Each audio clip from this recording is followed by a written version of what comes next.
Aiden and his cohort disregarded it, thus inadvertently enabling the resurgence of malevolence. However, Mord, benefiting from the blunders of his predecessors, pulverizes the vacant cranium into fine dust. Returning to Archduke Berna's clandestine sanctuary, he plucks the final fruit from the ancient tree, reconciling himself to the grim inevitability that he, Mord, will be the next, interred amidst its roots, relentlessly pursued by the silver blood. As divulged by the informant, the epic of mythology concluded in this realm, ushering in the era of mortals. As most contemporary factions are less than 5 centuries old, unlike a select few enduring remnants, silver blood is among these ancient entities persisting for millennia, its leadership endowed with celestial blood, rendering it the most formidable and influential organization globally. Consuming, quite literally, his own vital essence, the Archduke harbors a keen interest in witnessing the augmented forces they intend to deploy to apprehend Mord. As the previous pursuit ended in utter failure, even with the formidable Baron, a master-tier mana combatant, among their ranks. As this discourse unfolds,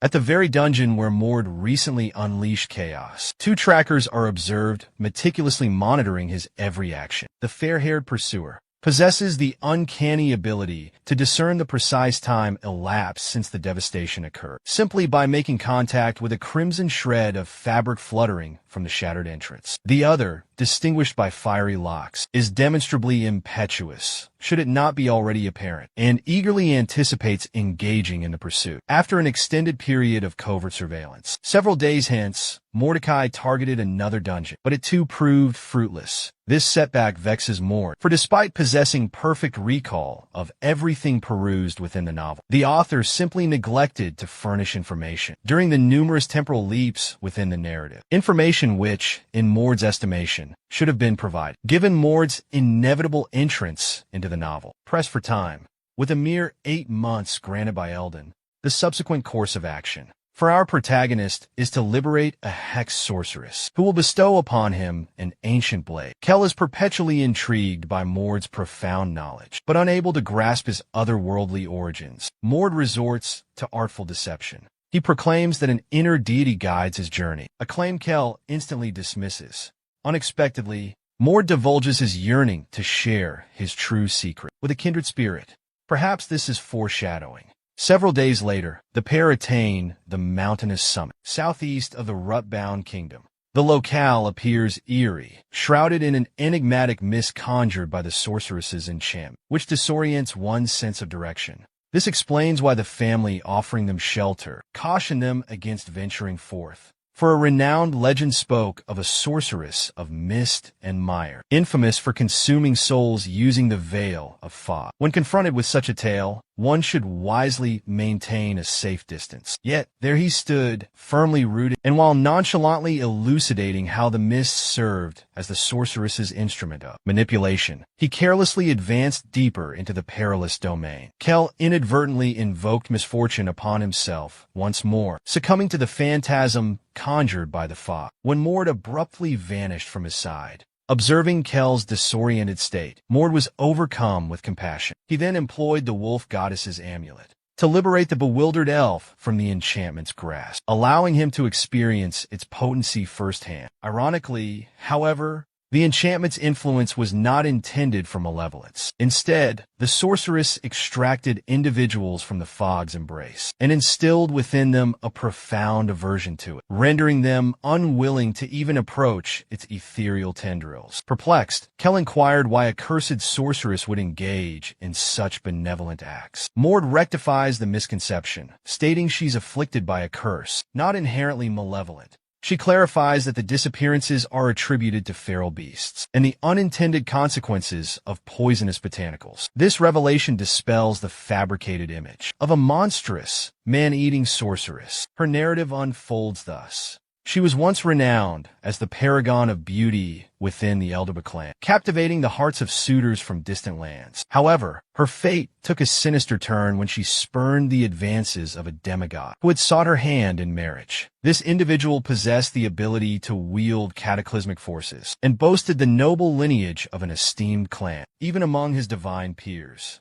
Enraged, he succumbed to the folly of those intoxicated by power and arrogance. He conjured a malevolent entity and descended into its insidious grasp, only to subsequently abscond to safeguard his reputation. By a twist of fate, or perhaps design, he encountered the maiden once more. Now transformed into a demonic entity, he faced the united might of her clan, who valiantly defended her, but were ultimately annihilated, abandoning her to the whims of the man unable to process rejection. Fortuitously, the demon man's ancestral deity, Maris, descended from the heavens and chastised him for his immoderate use of power. Without compassion, Maris heeded the tale, and with sound judgment, transformed the man into an indestructible blade capable of perpetrating genocide against his own demonic brethren.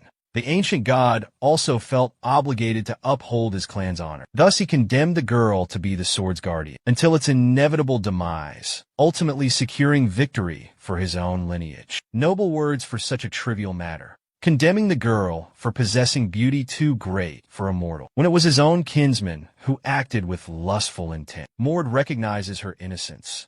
Therefore, to demonstrate this, he unveils his celestial, blood-infused form, not to engage her in combat, but to restore her name, the one stolen from her because a deity couldn't suppress his arrogance. Seemingly, the sorceress dislikes being addressed by her true name, for she abruptly unleashes a powerful gust of wind, sending Kell hurtling through the air. But Mord merely needs a swift, instinctive strike to counter the force. In a flash, he glimpses the witch's eyes through the opening he forged, which is instantly filled once more by the same gale. The realization dawns on him. He can only make the slightest movement before triggering a chain of detonations.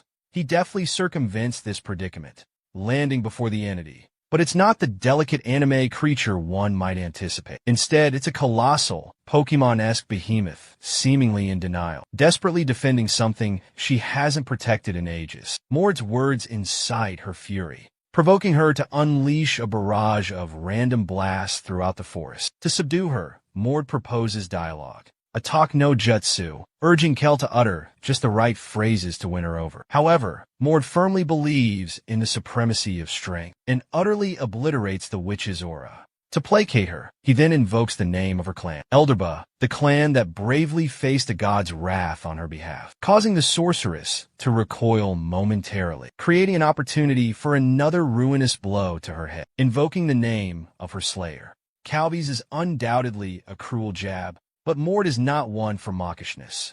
He unleashes another ferocious assault, compounding the psychological torment he has already inflicted upon the sorceress. At this juncture, even a sworn adversary would relent, but not Mord. He reminds the already devastated sorceress of the lesser deity, Maris, the entity responsible for her affliction, forcing her to perpetually relive her ordeal until she capitulates to the anguish, relentlessly assaulting her, both physically and psychologically. He culminates the mental onslaught by compelling her to recall her name, Sadia, bestowed upon her during a radiant epoch when a scion of the illustrious sun spirit emerged upon the planet. Torrents of tears cascade from the sorceress's eyes, whether from the emotional torment or the physical agony. But just as Kell believes tranquility has been restored, a sudden burst of radiance from the colossal furball erupts in every direction, revealing a breathtaking damsel, wielding the blade of eternal demon slaying. Just as Kell believes he's finally embarked on his own mythical quest. Alongside the exquisite maiden they've just liberated, she is revealed to be a giantess with legs of ash, quite literally. Though still captivating, Kell recoils in terror, while Mord and Sadia exchange pleasantries and expressions of gratitude. This interaction provides her with a sense of the immense time elapsed, as she's unfamiliar with Mord's forefather,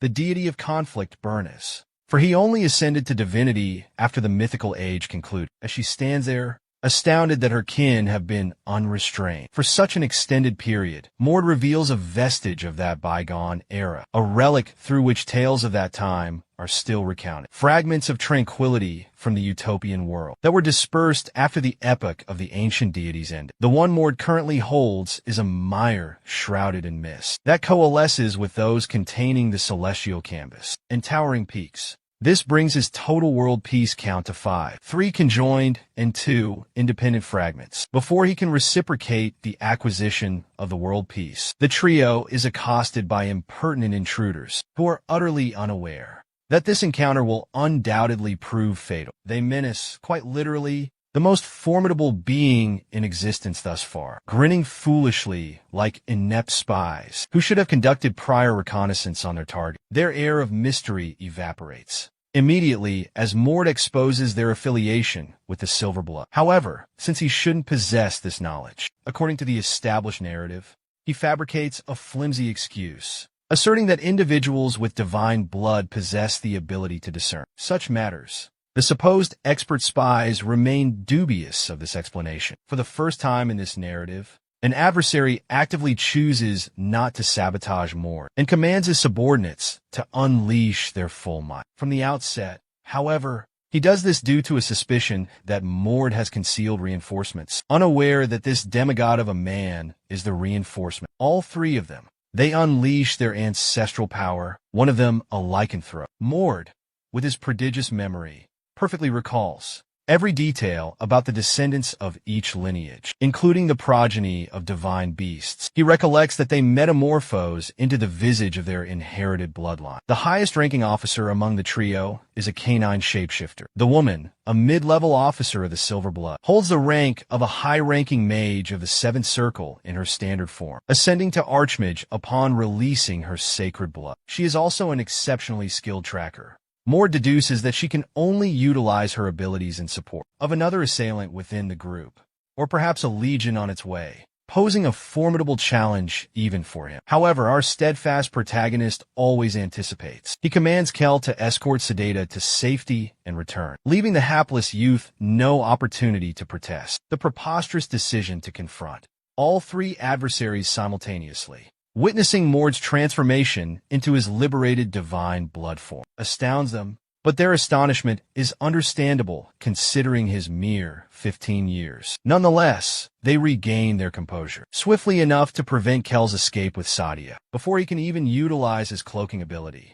Encumbered by this additional burden, Mord aims to create a diversion for his expendable companions to flee. Mord finds himself in a precarious situation. The silver-blooded swordsman is keen to engage him, initiating the assault with a sophisticated impulse technique on his blade. Employing Impulse Edge, he lunges towards Mord with a mighty swing, only to have his torso utterly annihilated with a single blow from Mord's aura-infused strike. A pitiful lapse in judgment for a combat expert to leave such an opening. After such a wide swing, everyone present disregards the fatality as if it were commonplace. Kel ensnares the sorceress within his spectral prison, while the upper echelon, awed by Mord's utilization of aura, somehow surpasses Mord's capacity to perceive motion. He ambushes Mord and unleashes a brutal flurry of attacks, incapacitating Mord, leaving him helpless, to do little more than maintain a defensive posture and collide with the surrounding terrain. Mord experiences the genuine sensation of grievous injury, compelling him to acknowledge his subordination to another. This represents the pinnacle of the author's ingenuity for a narrative twist. The justifications for this lopsided decimation are twofold. Firstly, the Silverblood assembled the squadron for the express purpose of eradicating a multitude of elite combatants. And secondly, the Wolfman possesses a divine artifact upon his wrist, a relic of the gods, lost to time with the twilight of their deities. However, the most devout followers of a god are bestowed with these artifacts.